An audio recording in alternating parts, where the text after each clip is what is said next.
Ce matin-là était calme, comme un autre jour où je me préparais à accueillir mes patients en tant que médecin généraliste.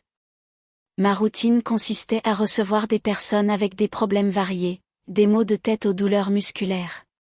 Mais ce jour-là, un homme allait franchir ma porte, et sa demande allait bouleverser tout ce que je pensais savoir sur mon travail. Une consultation inhabituelle. Jean, un homme dans la quarantaine, entra dans mon cabinet avec une démarche hésitante. Je l'avais vu quelques fois auparavant pour des bilans de santé réguliers. Ce n'était pas un patient particulièrement remarquable, mais ce jour-là, il semblait nerveux. Après quelques minutes d'échange formel sur sa santé générale, son visage, normalement détendu, se ferma peu à peu. Il semblait chercher ses mots. « Docteur, j'ai un problème qui affecte ma vie entière. Je ne sais plus quoi faire. » J'avais déjà vu des patients aborder des sujets sensibles, mais celui-ci semblait différent. Il parlait avec une intensité, une urgence que je n'avais pas anticipée. « C'est une question d'érection », ajouta-t-il, ses yeux évitant mon regard.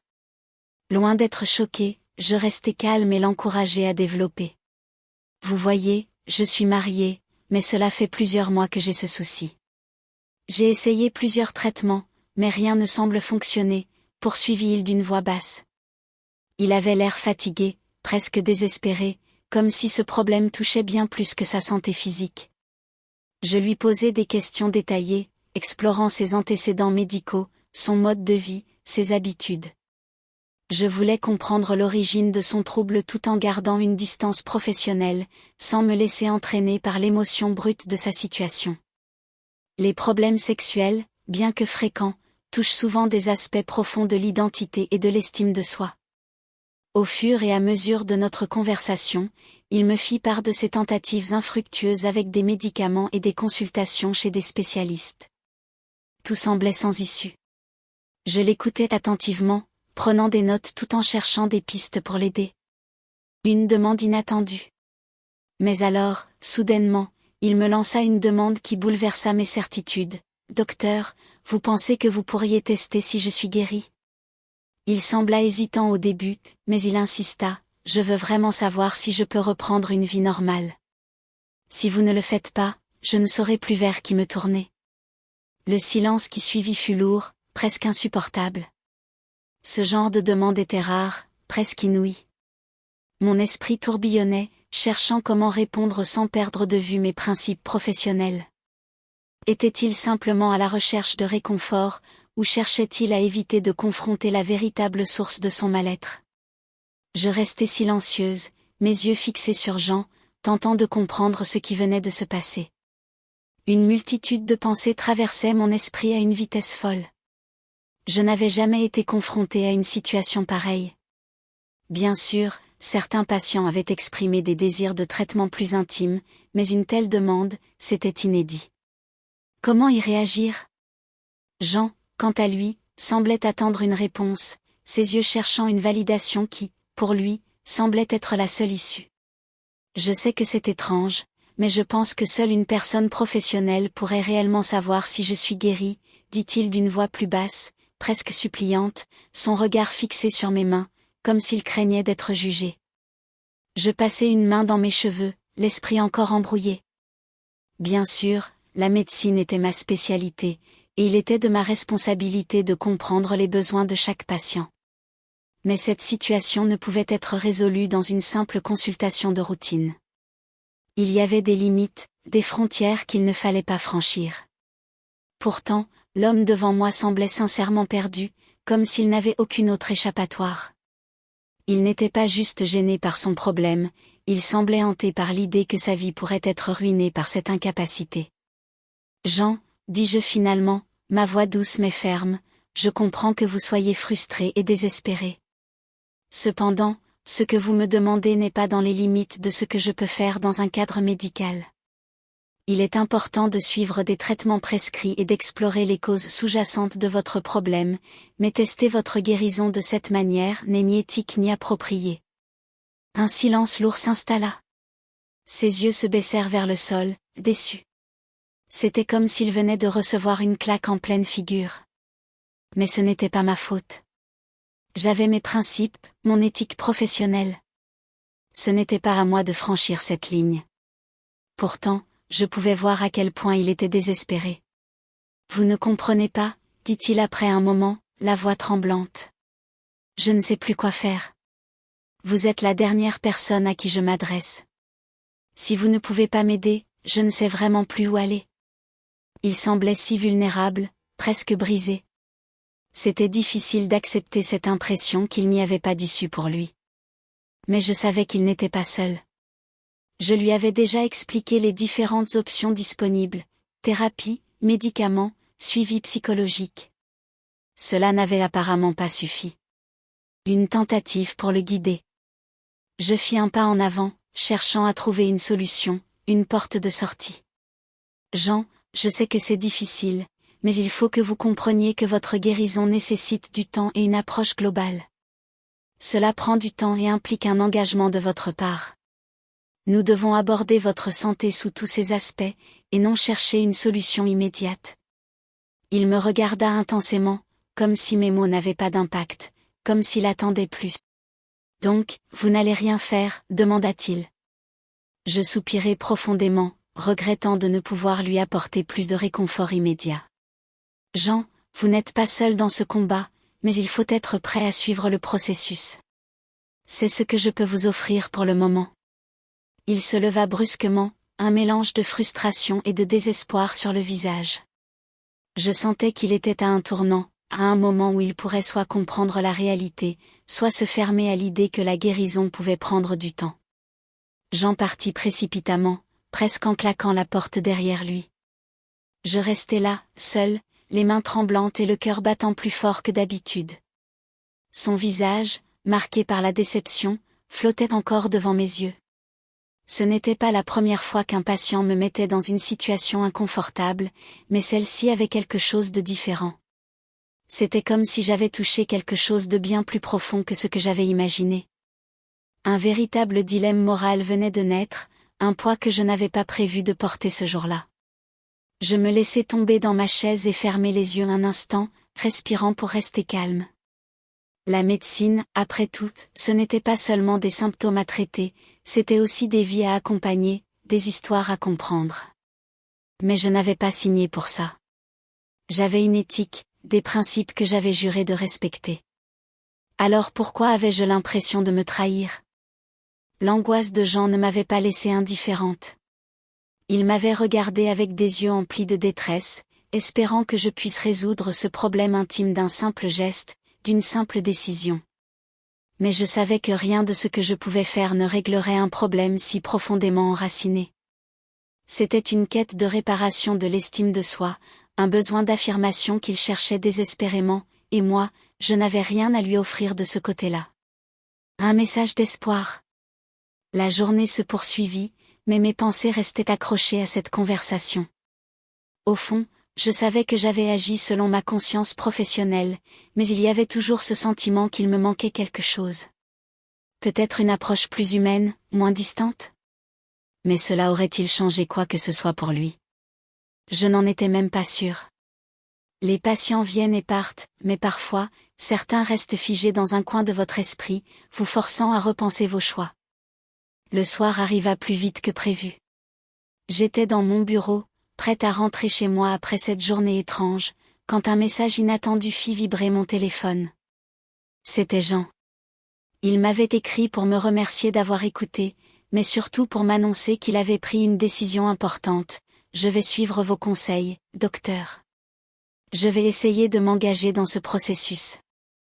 Je vous tiendrai au courant de ma progression. Merci d'avoir été honnête. Je restai figé devant l'écran.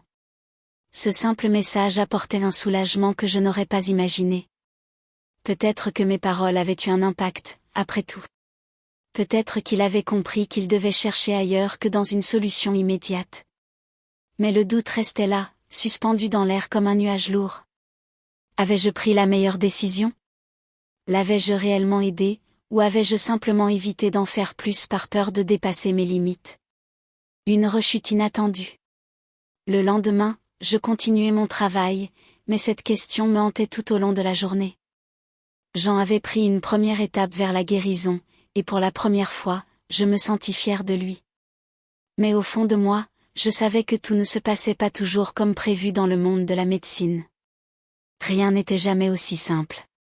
Quelques jours passèrent, et bien que la situation de Jean sembla s'améliorer grâce à sa décision de suivre mes conseils, un sentiment étrange persistait en moi. Une partie de moi était soulagée qu'il ait pris l'initiative de chercher une solution à long terme, mais une autre partie me disait que quelque chose n'allait toujours pas. L'équilibre entre l'éthique professionnelle et l'humain était fragile, et je ne pouvais m'empêcher de me poser des questions. Un matin, alors que je m'apprêtais à consulter de nouveaux patients, le téléphone sonna. C'était Jean. Cette fois, sa voix n'était pas aussi calme qu'auparavant. Il semblait agité, nerveux. « Docteur, je crois que vous devez me revoir, » dit-il, la voix tremblante. Un frisson me parcourut le dos. J'ai fait quelque chose d'inattendu. Vous ne croirez pas ce qui s'est passé. Il y avait une urgence dans sa voix, et je sentis que cette conversation allait prendre un tournant que je n'avais pas anticipé. Je lui demandai de venir immédiatement. En attendant, mon esprit commença à courir dans tous les sens. Qu'est-ce qu'il avait bien pu faire? Je n'avais pas l'impression d'avoir manqué quoi que ce soit de vital lors de notre dernière rencontre, mais l'inquiétude de Jean ne semblait pas être un simple retour à une ancienne angoisse. C'était autre chose. Une erreur? Un retour en arrière? Il arriva quelques minutes plus tard, visiblement plus nerveux que jamais. Son regard fuyait, et il s'assit sans un mot, les mains crispées sur ses genoux. Je le laissai respirer un instant avant de l'interroger. « Jean, que s'est-il passé ?» Il prit une profonde inspiration, les yeux pleins de confusion. « Je suis allé dans un autre cabinet, docteur. J'ai décidé d'essayer un traitement alternatif. Je pensais que ça pourrait accélérer les choses, mais ça a été un échec. » Il marqua une pause, comme pour digérer ses propres paroles, avant de continuer d'une voix basse. Je ne suis pas sûr que ça ait empiré ma situation, ou si j'ai juste fait une grave erreur. Il me raconta alors qu'il avait consulté un praticien alternatif, un spécialiste en médecine douce, espérant un remède miracle qui pourrait régler son problème. Il n'avait rien dit à sa femme ni à ses amis. Tout se faisait dans l'ombre, dans l'espoir de guérir rapidement. Mais après avoir suivi ce traitement non conventionnel, les résultats étaient décevants, voire inquiétants. Jean semblait perdu, comme un homme qui avait cherché à tout prix une solution rapide sans comprendre les conséquences de ses actes. « Je pense que j'ai aggravé ma situation, » ajouta-t-il, la voix sincèrement désespérée. « Et maintenant, je ne sais pas comment gérer ça. Je suis encore plus perdu qu'avant. » Ses yeux étaient emplis de peur. Il avait mis en jeu sa santé, son bien-être, mais aussi sa confiance envers le processus médical que j'essayais de lui inculquer. Je restai calme et posai une main sur son épaule, cherchant à le rassurer. « Jean, je vous ai conseillé de suivre un traitement sous surveillance médicale, mais ce que vous avez fait là n'était pas la bonne voie. Nous devons maintenant évaluer les dommages et voir comment procéder. » Le poids de ces mots m'affecta plus que je ne l'aurais imaginé. J'avais l'impression d'être en partie responsable de son échec, même si mes conseils avaient été sérieux. Mais lui avait pris des raccourcis, cherchant des solutions rapides au lieu de suivre un processus sûr et encadré. Et maintenant, les conséquences de cette impulsivité le rattrapaient point. « Nous devons voir un spécialiste et faire un suivi complet, » lui dis-je fermement. « Il y a des traitements qui prennent du temps et qui sont efficaces, si vous êtes prêt à les suivre. Mais nous devons y aller étape par étape. » Jean hocha la tête, semblant épuisé, mais un léger soulagement traversa son regard. Il n'avait pas perdu espoir, mais il était clair qu'il avait pris conscience de l'importance de suivre un traitement médical supervisé. Je me promis une fois encore de lui donner les outils nécessaires pour traverser cette épreuve, mais aussi d'apprendre de cette situation. La médecine n'était pas une science exacte, et chaque patient portait avec lui ses propres attentes, parfois irréalistes. Le chemin vers la guérison n'était jamais aussi simple qu'on l'espérait. Un cheminement plus profond. Après l'incident avec Jean, je n'arrivais toujours pas à effacer cette sensation de malaise qui persistait. La médecine, pour moi, était plus qu'une simple profession, c'était une vocation, un engagement envers l'humain. Mais plus je suivais certains cas, plus je réalisais que tout ne se passait pas toujours comme prévu. Et pourtant, je me devais de rester optimiste, de continuer à croire que même dans les pires situations, il y avait toujours une chance de redresser les choses. Jean avait commencé son traitement sous surveillance stricte, mais je savais que ce ne serait pas facile. Ce genre de problème, quand il est négligé trop longtemps, n'est jamais simple à résoudre. Il fallait non seulement réparer les dommages physiques, mais aussi s'attaquer aux blessures plus profondes qu'il avait subies dans son estime de soi. Et cela, aucun médicament ne pouvait le guérir. Quelques semaines passèrent, et chaque consultation avec Jean était comme une nouvelle étape dans un parcours difficile. Il venait de plus en plus détendu, plus confiant, même si ses progrès étaient lents. Nous avions mis en place un plan de traitement adapté, mais chaque victoire semblait accompagnée d'une nouvelle question. Un jour, après un contrôle de routine, je le trouvais plus calme que d'habitude. Il souriait un peu, et sa voix semblait moins angoissée. « Docteur, je crois que ça commence à fonctionner, » dit-il, me regardant avec une lueur d'espoir dans les yeux, comme s'il avait retrouvé une part de lui-même qu'il croyait perdue. Je souris en retour, soulagé qu'il ait enfin compris l'importance de la patience dans ce genre de traitement. Mais ce n'était pas encore la fin. Tout n'était pas réglé. Jean avait fait un grand pas en avant, mais il avait encore beaucoup à surmonter. Les séquelles émotionnelles de son échec, de ses choix passés, étaient toujours présentes. Je pouvais les lire dans ses yeux, dans la façon dont il se comportait avec sa femme, dans ses interactions avec les autres. « Jean, dis-je d'une voix calme, je sais que ce n'est pas facile, mais vous êtes sur la bonne voie. N'oubliez pas que la guérison n'est pas seulement un traitement, c'est un voyage. Vous devez vous donner du temps, et surtout, il est important de ne pas tomber dans le piège de la hâte. Vous êtes déjà plus fort que vous ne le croyez. » Jean hocha la tête, mais je voyais qu'il avait encore ses doutes. Il se leva pour partir, me remerciant à nouveau, et je le regardai quitter le cabinet avec un mélange d'inquiétude et d'espoir. Sa route vers la guérison serait longue, mais je croyais sincèrement qu'il finirait par y arriver. Une vérité à affronter. Lorsque je fermai la porte derrière lui, je me permis enfin de relâcher un peu de pression. La journée avait été longue, mais je savais que chaque patient que je voyais m'apprenait quelque chose de précieux. Chaque erreur, chaque hésitation, chaque petit progrès était un rappel que la médecine ne consistait pas simplement à traiter des symptômes, mais à écouter, comprendre et guider ceux qui étaient prêts à faire un effort pour changer.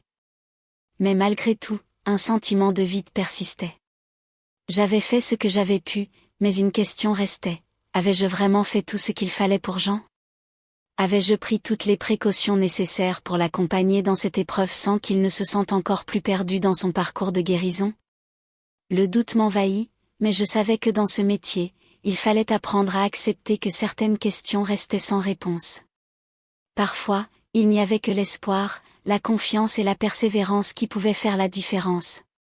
Les semaines continuèrent à s'écouler, et bien que Jean fît des progrès, une nouvelle dynamique s'installa entre nous.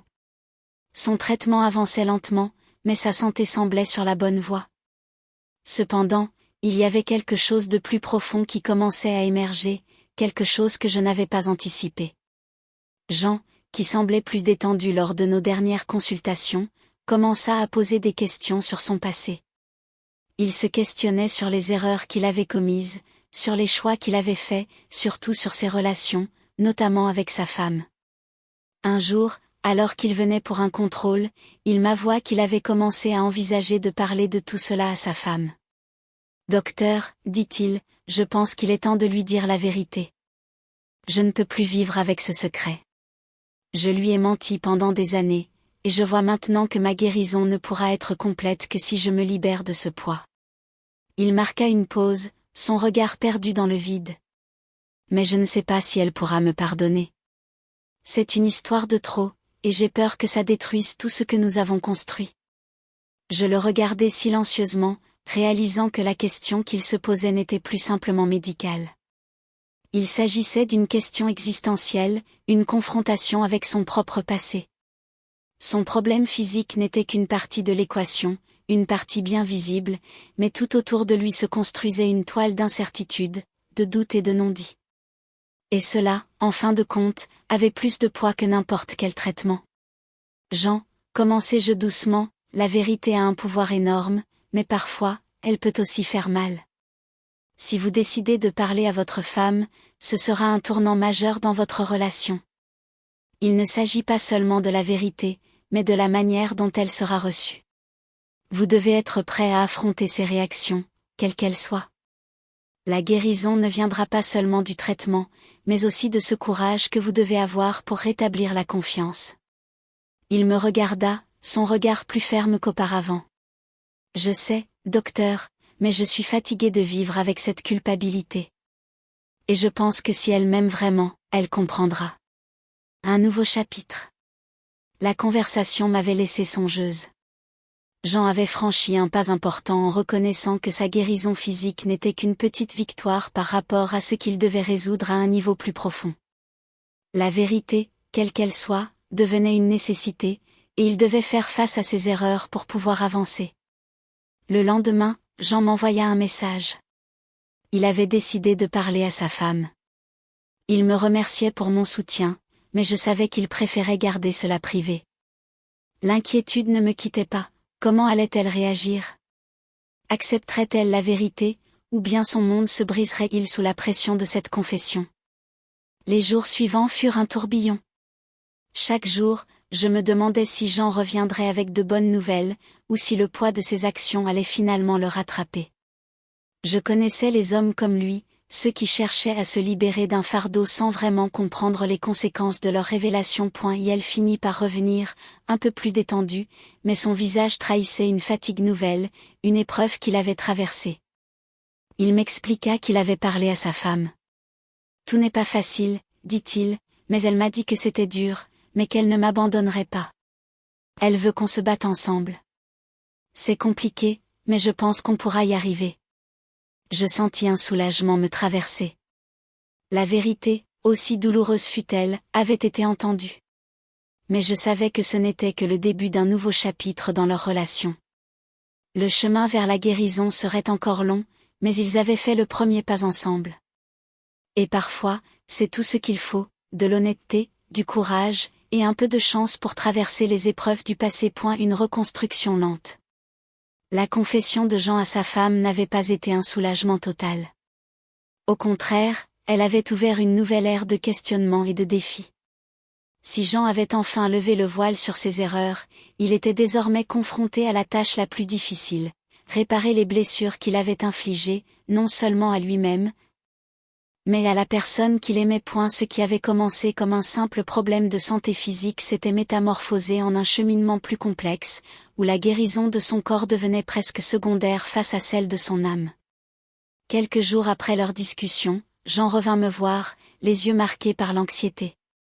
Il semblait fatigué, mais plus déterminé que jamais. Docteur, j'ai besoin de comprendre comment faire pour aller de l'avant. C'est comme si tout ce que j'avais construit depuis toutes ces années s'effondrait sous mes pieds. Je pris un moment avant de répondre. Jean, la route ne sera pas facile. Vous avez fait un grand pas en avant en disant la vérité, mais sachez que la reconstruction prend du temps. Ce n'est pas un problème de santé que vous pouvez guérir en quelques mois. C'est une question de confiance, de communication et de patience. Jean hocha la tête, mais je pouvais voir dans ses yeux qu'il avait du mal à accepter cette vérité. La guérison, pour lui, était un processus visible, mesurable, un cheminement qu'il pouvait suivre comme un traitement médical.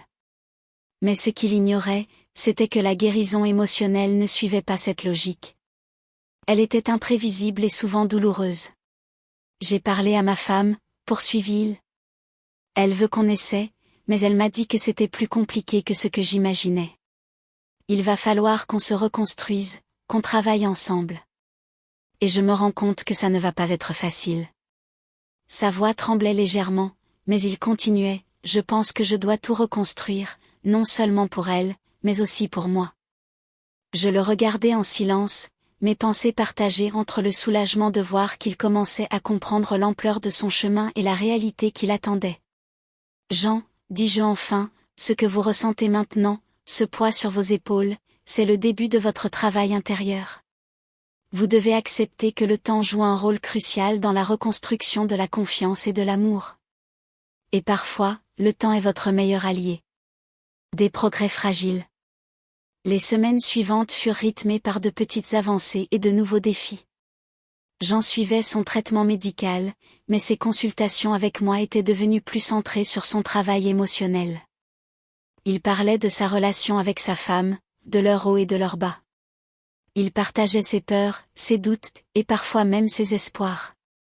Le processus de guérison de son corps semblait s'être stabilisé, mais c'était dans sa vie personnelle que les vraies batailles se jouaient.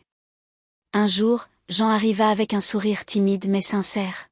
« Docteur, je crois que ça va. Ma femme et moi, on avance. Ce n'est pas parfait, mais on a décidé de nous donner une chance. C'est un début, mais ça suffit pour l'instant. » Je le regardais, un sentiment de fierté m'envahissant. Jean n'avait pas seulement guéri de son problème physique, il avait pris les rênes de sa vie émotionnelle. Il avait compris qu'une vraie guérison ne se mesurait pas en termes de traitements médicaux ou de résultats immédiats, mais par la capacité à affronter les erreurs passées et à y faire face avec courage. Avant de partir, il se tourna vers moi. « Je voulais vous remercier, docteur. Sans vous, je n'aurais jamais compris que guérir, ce n'est pas juste soigner un corps, c'est aussi réparer son cœur. » Je souris. « Jean, vous avez fait tout le travail. Je n'étais là que pour vous guider. » Il s'éloigna, mais je savais qu'il avait désormais un nouveau regard sur sa vie. Le plus grand défi était devant lui, mais il n'était plus seul. Il avait la clé de sa propre guérison, et il l'avait trouvée dans la vérité, dans l'amour et dans la patience.